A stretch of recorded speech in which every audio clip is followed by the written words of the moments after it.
an industry at this stage.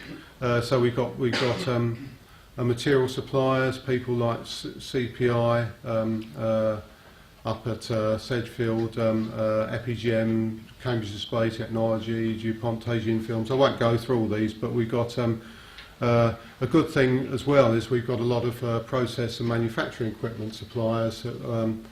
They're really, due to our sort of background in printing, we've got a tremendous graphic sort of arts printing sort of community in the UK.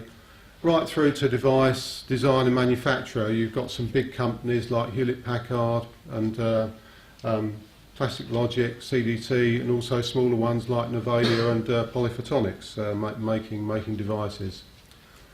And looking at it in overall terms, I don't know if you can read this, but UK's actually got probably about 20% of the world's activity in here at the moment, so it's pretty significant.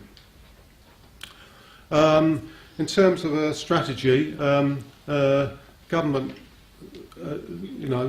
government public sector thinks this is an important area, and Department for Business published a strategy on this just over 2 years ago. I won't go through all this in detail, but it's about getting leadership, and we formed a plastic electronics leadership group. In fact, there'll be a website up and running very soon, which we can refer you to.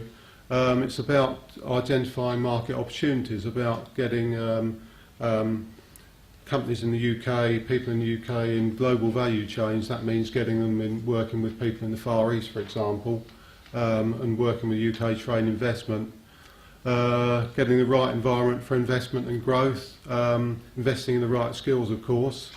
An example of that is the doctoral training centre at Imperial College. There's a DTC on plastic electronics there. And exploiting the science and research base. So it's about supporting, you get support from research councils, technology strategy board, and there are 5 centres of excellence, which I'll mention a bit more about in a minute. Okay, so yeah, the university research base obviously very important. I mean, at the moment, the EPSRC is funding about £70 million worth of projects in this field. Obviously, they are very much at the some of those at the basic science level, some engineering. Collaborative R&D. It was over £50 million has actually been invested by the what's now the TSB, and most recently.